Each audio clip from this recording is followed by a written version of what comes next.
Telegram, how to add channels. Hey everybody, welcome back to our channel. In today's video I will guide you on how you can add channels on Telegram, so make sure to watch the video till the very end. If you want to add a channel on Telegram, it's actually quite simple to do so, because all you have to do is go ahead and first of all open Telegram. Now depends upon what you're talking about. If you want to search for a certain channel and join that channel or group, or let's say you want to create your own channel. So first, let's say you want to create your own channel, you can tap the pencil icon from here and then just tap on new channel and follow the instructions to create your new channel.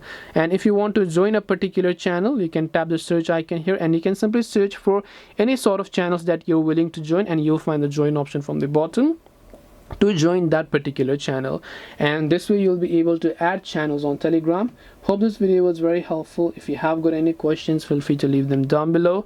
Thank you for watching till the end of this tutorial, and see you soon in the next video.